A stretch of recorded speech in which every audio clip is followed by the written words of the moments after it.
Baik Pak, selamat pagi Pak. Ya, selamat pagi. Oke, bagaimana Pak kabarnya hari ini Pak? Baik. Terima kasih dulu Pak atas waktu dan kesempatan Pak sudah mengizinkan saya untuk wawancara dengan Bapak pada pagi hari ini Pak. Ya, dipersilakan Pak Wandi. Ya baik Pak, terima kasih. Jadi sebagaimana kesepakatan kemarin Pak, saya melakukan wawancara dengan Bapak hari ini. Adapun tujuan wawancara hari ini Pak, untuk saya dapat gambaran tentang pengambilan praktik, pengambilan keputusan yang dilaksanakan oleh Bapak selama menjabat di SDN Batu Sahur, terutama untuk kasus-kasus yang di dalamnya saling benar atau disebut dengan dilema etika dan bujukan moral, yang artinya di dalamnya ada kasus benar dan salah.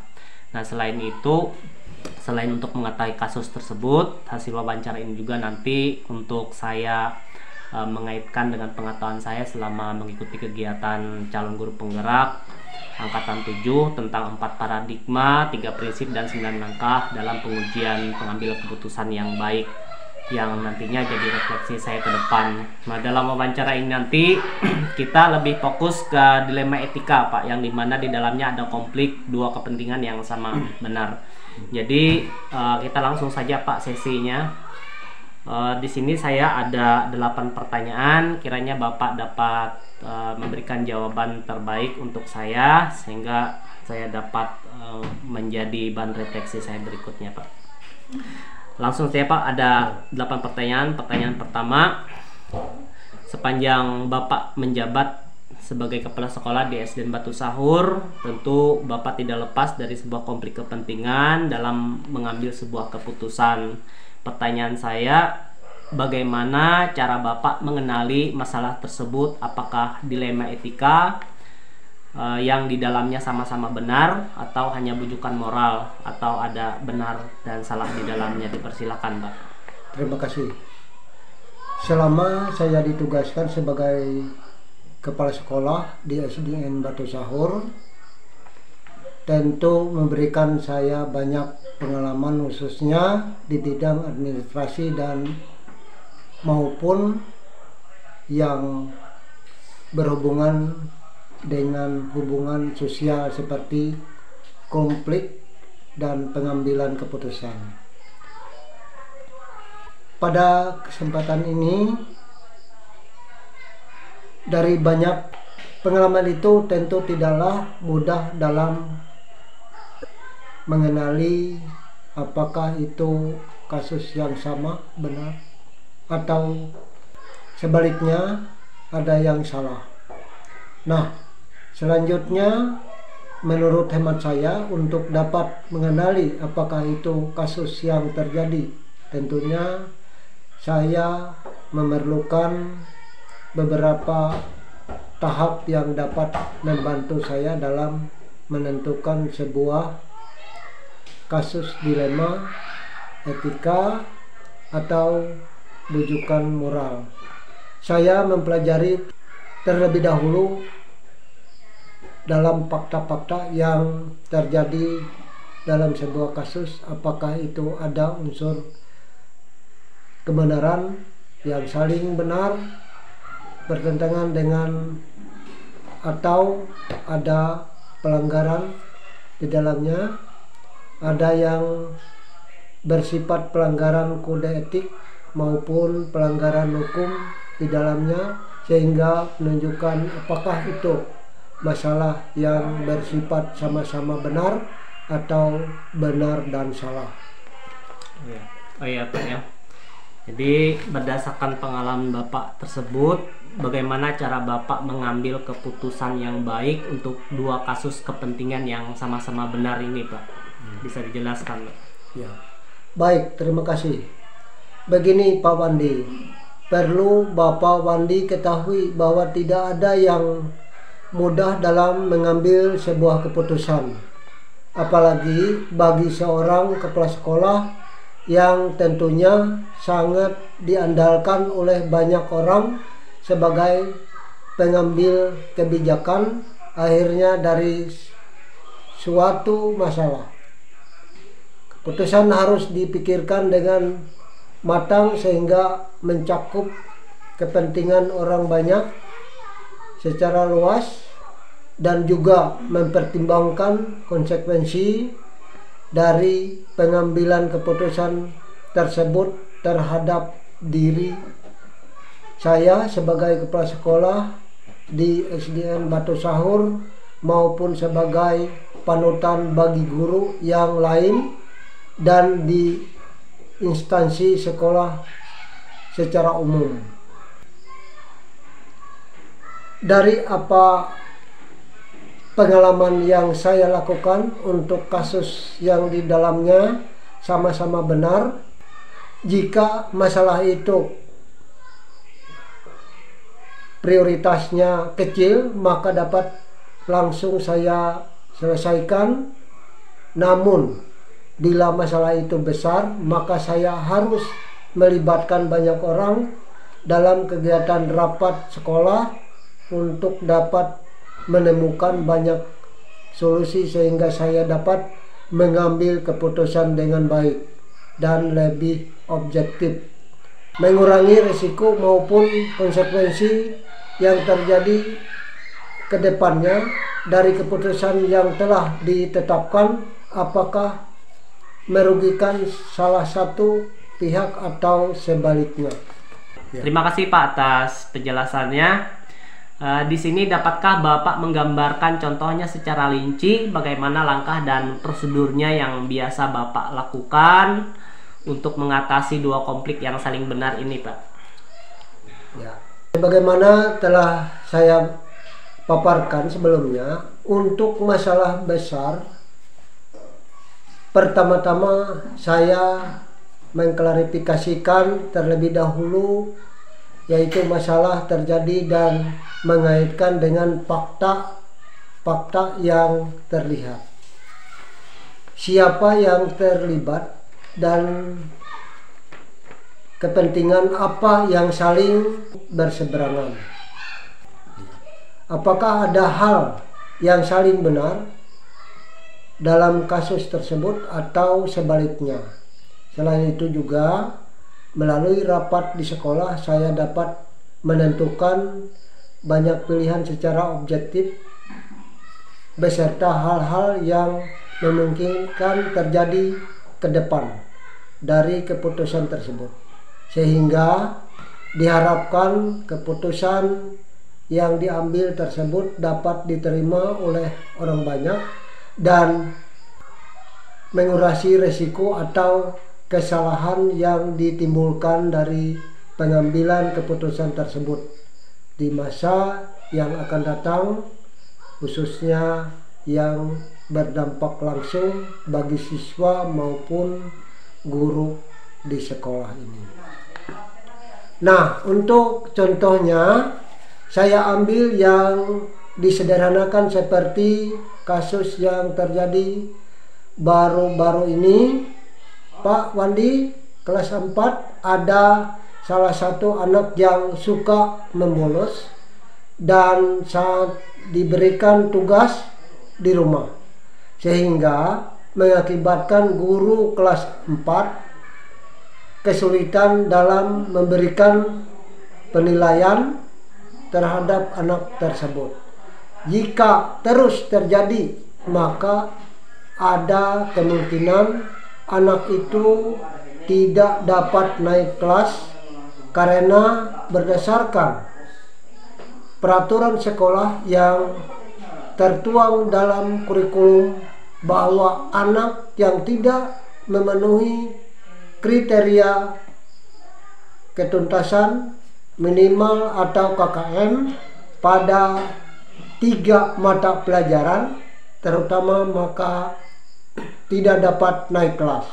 Hal ini tentu menjadi dilema bagi guru kelasnya, mengingat anak ini juga sebenarnya sangat pintar dan pandai dalam mengerjakan tugas matematika. Hal itu juga diketahui baru karena diakibatkan oleh penceraian orang tuanya beberapa tahun yang lalu, yang mengakibatkan anak ini kurang pengawasan dan bimbingan oleh orang tuanya di rumah, sehingga selain tidak mengerjakan tugas, anak ini jadi suka membolos sekolah. Nah, dari kasus di atas, saya sebagai kepala sekolah tentu harus mengambil bagian dalam mengatasi masalah belajar yang dihadapi oleh guru kelas 4 ini. Sehingga saya memanggil semua guru dalam rapat untuk meminta keterangan dan solusi yang terbaik untuk mengatasi masalah belajar anak ini. Melalui rapat saya dapat memutuskan bahwa akan memberikan anak ini bimbingan di sekolah untuk mengambilkan motivasi belajarnya sehingga anak ini dapat kita selamatkan. Begitu gambarannya Pak Wandi. Baik, terima kasih Pak. Luar biasa sekali paparannya Pak. Tadi Bapak mengatakan bahwa dalam mengambil sebuah keputusan yang di dalamnya ada hal yang saling benar tentu tidak mudah bagi Bapak sebagai kepala sekolah di SDN Batu Sahur. Namun dari pengalaman Bapak tersebut yang sudah Bapak utarakan, tentu ada banyak hal kekuatan yang dapat Bapak andalkan dalam mengambil keputusan tersebut. Pertanyaan saya, apakah hal yang Bapak anggap efektif dalam mengambil sebuah keputusan tersebut Pak? Dipersilakan. Ya. Jika dilihat dari kasus yang telah saya ceritakan tadi, bahwa dengan melibatkan guru dalam rapat itu sangat efektif membantu saya dalam mengambil keputusan yang tepat dan objektif. Saya kira singkatnya demikian Pak Wandi. Oke, luar biasa Pak. Jadi langsung pertanyaan kelima Pak. Ya. Dari pengalaman Bapak tersebut tentu tidak lepas juga Pak dari halangan-halangan. Nah, saya pengen tahu dari Bapak tantangan apa yang Bapak rasakan saat Bapak mengambil sebuah keputusan dilema etika tersebut Pak. Seperti apa Pak? Ya. Baik, terima kasih Pak Wandi. Dalam mengambil keputusan bukanlah hal mudah bagi seorang kepala sekolah. Apalagi hubungan dengan orang banyak. Tentu masalah yang saya rasakan itu muncul ketika sebuah keputusan itu sudah diambil atau ditetapkan. Tantangan nyata dari pengambilan sebuah keputusan itu adalah mungkin adanya sekelompok kecil orang yang merasa masih dirugikan dan munculnya ketika nyamannya dalam dirinya yang sebagai seorang pemimpin. Apakah keputusan yang saya buat sudah mencitrakan diri saya sebagai seorang kepala sekolah yang punya segudang kebijakan untuk orang banyak? Demikian Pak Wandi. Baik, terima kasih Pak. Saat mengalami konflik kepentingan yang saling benar ini di sekolah SDN Batu Sahur, tentu Bapak sebagai kepala sekolah punya cara dalam mengatasinya Pak ya. Baik itu diselesaikan langsung atau ditunda waktunya. Nah, pertanyaan saya, apakah Bapak itu membuat suatu perencanaan yang terjadwal untuk mengatasi hal tersebut, dan bagaimana bentuk ataupun prosedur yang Bapak lakukan untuk hal tersebut? Ya, seperti yang telah saya sampaikan tadi, bahwa dalam mengatasi kelompok itu dilihat dari prioritasnya. Jika masalah dipandang kecil, dapat langsung diselesaikan pada saat itu juga. Namun untuk masalah yang besar, saya biasanya membuat penjadwalan tertentu, misalnya diselesaikan pada keesokan harinya. Hal ini bertujuan untuk dapat memberikan ruang bagi semua orang untuk berpikir dengan kesadaran diri dan mengaitkan dengan banyak fakta-fakta yang kemudian dapat membantu saya dalam mengambil sebuah keputusan yang tepat bagi orang banyak. Intinya dalam hal ini keputusan yang dibuat tidak merugikan kedua belah pihak. Baik, sangat jelas sekali Pak penjelasan yang Bapak berikan. Jadi Bapak sudah menyampaikan hal-hal yang mungkin menghambat Bapak ya. Namun selama ini dari apa yang sudah Bapak ceritakan sebelumnya, tentu masih banyak hal-hal yang dapat membantu Bapak dalam mengambil sebuah keputusan yang tepat yang berhubungan dengan kepentingan sekolah atau kepentingan orang banyak Pak ya. Jadi siapa saja dan faktor apa yang membantu Bapak menjadi mudah dalam mengambil sebuah keputusan tersebut Pak? Bisa diceritakan Pak? Ya, terima kasih. Perlu diketahui dalam mengambil sebuah keputusan tidak tepat jika hanya mengandalkan naluri saja sebagai seorang kepala sekolah. Ada banyak orang yang dapat membantu Anda dalam mengambil keputusan. Salah satunya selain pengalaman dari dalam diri saya sendiri sebagai seorang kepala sekolah, tentunya ada guru lain yang dapat saya jadikan sebagai panutan. Di setiap sekolah tentunya ada figur guru yang dijadikan panutan oleh karena keteladanannya, baik di lingkungan sekolah atau di lingkungan masyarakat.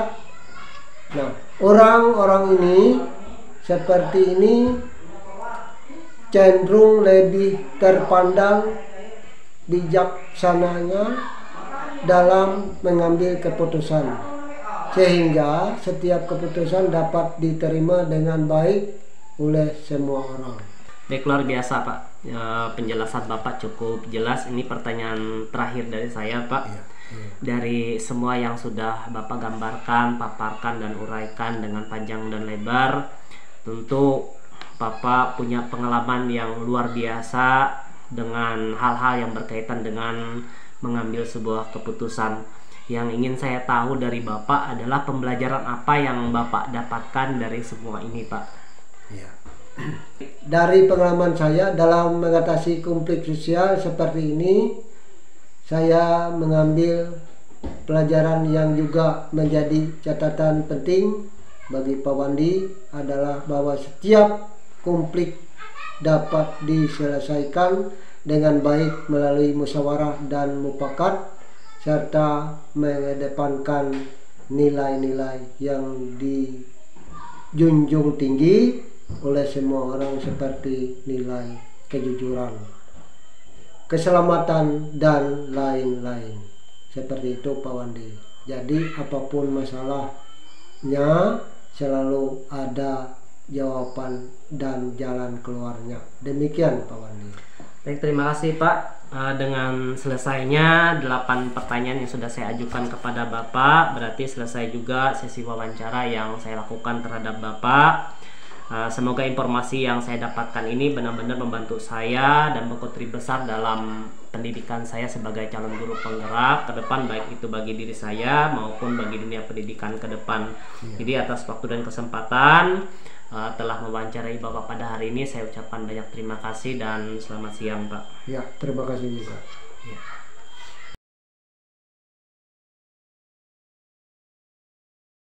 Selamat pagi Ibu Ani. Selamat pagi, silahkan masuk Pak Wandi. Iya, senang Ibu bisa bertemu pada hari ini. Iya. Saya senang sekali Ibu bisa bertemu dengan Ibu langsung bertatap muka pada kegiatan yang sudah saya janjikan kemarin Bu dengan Ibu. Iya. Iya. Terima kasih Bu atas waktu dan kesempatannya sudah diizinkan Bu. Iya. Apa yang saya bisa bantu untuk melancarkan kegiatan Bapak, silahkan. Oke Ibu.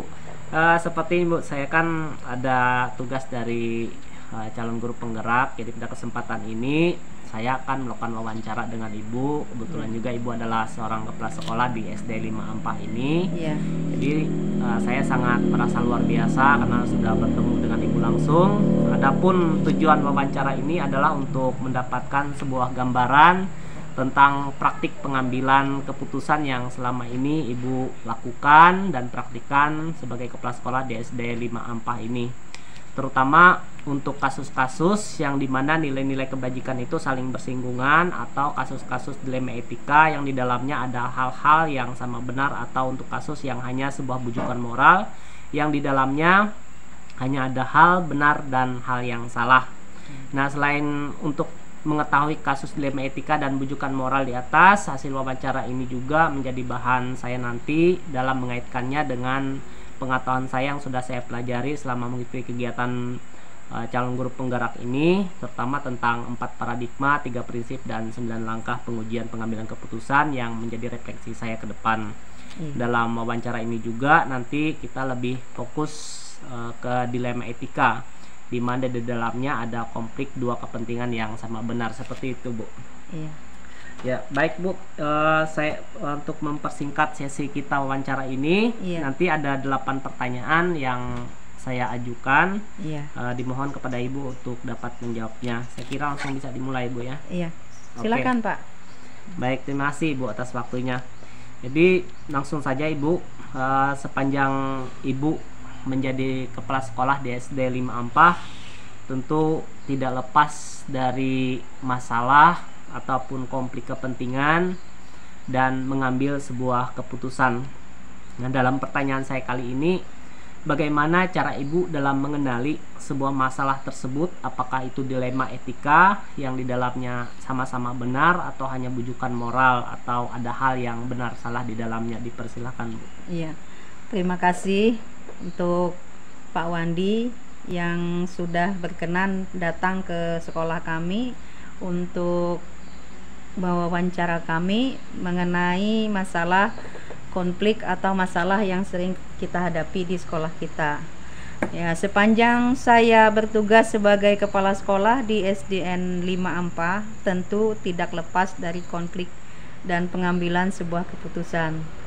Dalam hal ini tentu tidaklah mudah apa yang kita pikirkan dalam mengenali apakah itu kasus yang sama benar atau sebaliknya ada yang salah.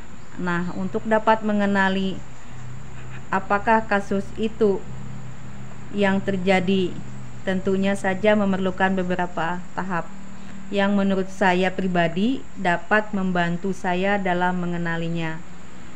Saya mempelajari terlebih dahulu fakta-fakta yang terjadi dari sebuah kasus, apakah itu ada unsur kebenarannya yang saling benar bertentangan, atau ada pelanggaran di dalamnya, baik yang bersifat kode etik profesi maupun pelanggaran hukum di dalamnya, sehingga merujuk apakah itu masalah yang sama-sama benar atau benar dan salah.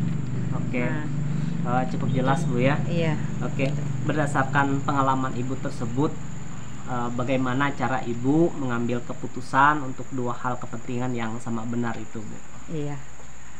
Dalam hal ini, dalam mengambil keputusan tentu bukanlah hal yang mudah bagi saya sebagai seorang kepala sekolah. Selain memikirkan dampaknya bagi orang lain secara luas, saya juga mempertimbangkan konsekuensi dari pengambilan keputusan tersebut terhadap diri sendiri sebagai panutan bagi guru yang lain dan institusi sekolah secara umum. Nah, dari apa pengalaman yang saya lakukan untuk kasus yang di dalamnya sama benar, jika saya harus melibatkan sebenarnya jika masalah itu kecil dapat langsung saya selesaikan. Namun bila masalah itu besar, maka harus melibatkan orang, terutama guru-guru dalam rapat, dapat menemukan banyak solusi sehingga saya dapat mengambil keputusan dengan baik dan lebih objektif, mengurangi atau mengurangi risiko maupun konsekuensi yang terjadi ke depannya dari keputusan yang telah ditetapkan. Ya, seperti itu, Bu, ya. Ya. Jadi dari apa yang sudah Ibu sampaikan, tentu ada hal yang Ibu lakukan atau prosedur atau langkah-langkah yang dapat Ibu lakukan untuk mengatasi hal tersebut, Bu ya. Iya. Dapatkah Ibu gambarkan contohnya secara rinci bagaimana langkah dan prosedur itu yang bisa Ibu lakukan dalam mengatasi dua konflik yang saling benar ini, Bu? Iya, makasih Pak. Baik, untuk contoh secara rincinya ya, untuk masalah besar, pertama-tama saya mengklarifikasi terlebih dahulu duduk masalah yang terjadi dalam mengaitkan dengan fakta-fakta yang terlihat. Apakah ada hal yang saling benar dalam kasus tersebut? Selain itu juga melalui rapat bersama Dewan Guru, saya dapat menentukan banyak pilihan secara objektif beserta hal-hal apa yang memungkinkan terjadi ke depan dari keputusan tersebut, sehingga diharapkan keputusan yang diambil tersebut dapat diterima oleh orang banyak dan mengurangi risiko atau kesalahan yang ditimbulkan dari pengambilan keputusan tersebut di masa yang akan datang, baik dalam skala kecil maupun dalam skala yang lebih besar, benar atau meluas. Nah, untuk contohnya sendiri saya ambil yang sederhana saja. Seperti kasus yang terjadi pada tahun pelajaran kemarin, Pak Wandi. Tentu Bapak masih ingat bagaimana ada salah satu orang siswa atau murid kelas 6 di SDN 5 Ampah yang tidak hadir mengikuti ujian kemarin. Pada saat itu anak dalam keadaan sakit. Kita ketahui bahwa orang tua si anak tidak bisa mengabarkan kepada sekolah pada saat itu.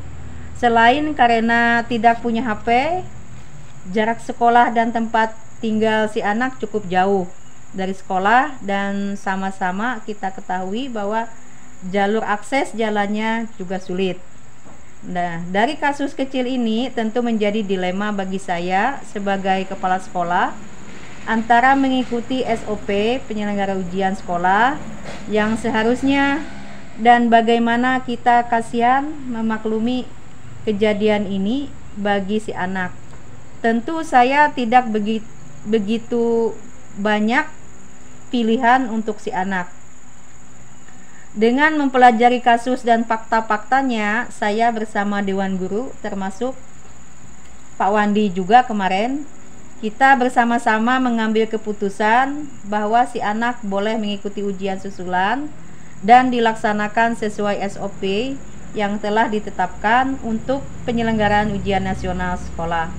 Nah, keputusan ini saya ambil selain memenuhi aturan, saya juga lebih mengutamakan masa depan si anak jika gagal lulus hanya karena tidak ikut ujian nasional ini. Nah, dalam pengambilan keputusan ini saya sudah mempertimbangkan secara matang dampaknya bagi siswa yang lain. Gitu untuk Pak Wandi. Oke, terima kasih penjelasannya. Nah, di sini tadi Ibu mengatakan bahwa dalam mengambil keputusan yang saling benar ini tentu tidak mudah bagi Ibu. Namun pengalaman yang Bapak utarakan tentu ada hal yang tentu menjadi kekuatan Ibu dalam mengambil sebuah keputusan yang dapat Ibu andalkan. Nah, pertanyaan saya, apa hal yang Ibu anggap efektif dalam mengambil sebuah keputusan tersebut? Iya, jika dilihat dari kasus yang pernah terjadi dengan melibatkan guru dalam rapat dapat membantu saya dalam mengambil keputusan yang tepat dan objektif. Saya kira singkat saja demikian Pak Wandi. Oke, terima kasih Bu. Langsung ke pertanyaan berikutnya Bu ya. Iya. Jadi dari pengalaman Ibu tersebut tentu tidak lepas dari halangan-halangan atau hambatan ketika Ibu mengambil sebuah keputusan. Nah, pertanyaan saya tentang apa yang Bapak rasakan saat mengambil keputusan dilema etika tersebut, apa Ibu? Ya. Baik, terima kasih Pak Wandi. Dalam mengambil keputusan bukanlah hal yang mudah bagi seorang kepala sekolah, apalagi berhubungan dengan orang banyak. Tentu masalah yang saya rasakan itu muncul ketika sebuah keputusan itu sudah diambil atau ditetapkan. Tantangan nyata dari pengambilan sebuah keputusan itu adalah mungkin adanya sekelompok kecil orang yang merasa masih dirugikan dan munculnya ketika ketidaknyamanan dari diri saya sendiri sebagai seorang pimpinan. Apakah keputusan yang saya buat sudah mencitrakan diri saya sebagai seorang kepala sekolah yang punya segudang kebijakan untuk orang banyak? Ya, demikian Pak Wandi. Oh ya, seperti itu Bu ya. Jadi saat mengalami konflik kepentingan yang sama saling benar di sekolah, tentu Ibu punya cara dalam mengatasinya seperti yang Ibu sampaikan tadi. Iya. Baik diselesaikan langsung maupun ditunda. Nah, pertanyaan saya itu, apakah Ibu membuat perencanaan yang terjadwal untuk mengatasi hal tersebut dan bagaimana bentuk dan prosedurnya, Bu? Iya. Seperti yang telah saya sampaikan tadi, bahwa dalam mengatasi konflik itu dilihat dari prioritasnya. Jika masalah dipandang kecil dapat langsung diselesaikan pada saat itu juga. Namun untuk masalah yang besar saya biasanya membuat penjadwalan tertentu, misalnya diselesaikan pada keesokan harinya. Hal ini bertujuan untuk memberikan ruang bagi semua orang untuk berpikir dengan kesadaran diri dan mengkaitkan dengan banyak fakta-fakta yang kemudian dapat membantu saya dalam mengambil sebuah keputusan yang tepat bagi orang banyak. Intinya dalam hal ini keputusan yang dibuat tidak merugikan kedua belah pihak. Oh ya, seperti itu Bu ya. Oke, baik, lanjut ke pertanyaan berikutnya Bu ya. Iya. Selain yang sudah Ibu ceritakan sebelumnya, tentu masih banyak hal yang dapat membantu Ibu dalam mengambil sebuah keputusan yang tepat. Nah, siapa saja dan faktor apa yang membantu Ibu menjadi mudah dalam mengambil sebuah keputusan tersebut, Bu? Iya, terima kasih. Perlu diketahui, dalam pengambilan sebuah keputusan tidak tepat jika hanya mengandalkan naluri saja. Sebagai seorang kepala sekolah, ada banyak orang yang dapat membantu Anda dalam mengambil keputusan. Salah satunya, selain pengalaman dari dalam diri saya sendiri sebagai seorang kepala sekolah, tentunya ada guru lain yang dapat saya jadikan sebagai panutan di setiap sekolah. Di setiap sekolah tentu ada figur guru yang dijadikan panutan bagi guru yang lain atau keteladanannya baik di lingkungan sekolah atau di lingkungan masyarakat. Nah, orang-orang seperti ini cenderung lebih terpandang bijaksana dalam mengambil keputusan, sehingga setiap keputusan dapat diterima dengan baik oleh semua orang. Oke, luar biasa Ibu ya penjelasannya dari awal hingga akhir ini. Kita ini sudah hampir habis sesinya pada pertanyaan terakhir Bu ya. Jadi dari apa yang sudah Ibu sampaikan, dari hal yang sudah Ibu uraikan panjang dan lebar, tentu ada pengalaman yang luar biasa terkait dengan pengambilan sebuah keputusan ini Bu. Nah, jadi saya ingin tahu pembelajaran apa yang dapat Ibu petik dari semua ini. Iya, makasih Pak Wandi. Dari pengalaman yang saya dalami mengatasi konflik sosial seperti ini, saya mengambil pelajaran yang juga menjadi catatan penting juga bagi Pak Wandi adalah bahwa setiap konflik dapat diselesaikan dengan baik melalui musyawarah dan mufakat, serta mengedepankan nilai-nilai yang dijunjung tinggi oleh semua orang yang dinilai kejujuran, keselamatan, dan lain-lain. Seperti itu Pak Wandi, jadi apapun masalahnya selalu ada jawaban dan jalan keluarnya. Demikian Pak Wandi. Baik Ibu, terima kasih penjelasannya. Terima kasih atas kesediaan Ibu sudah mau saya wawancara di pagi hari ini. Dengan dijawabnya 8 pertanyaan yang sudah saya ajukan kepada Ibu, maka berakhir pula sesi wawancara ini. Semoga informasi yang saya dapatkan dari Ibu dapat memberikan kontribusi besar bagi saya selama saya mengikuti kegiatan calon guru penggerak dan bagi dunia pendidikan kedepannya. Terima kasih Ibu, selamat pagi. Selamat pagi. Out, mantap. Out.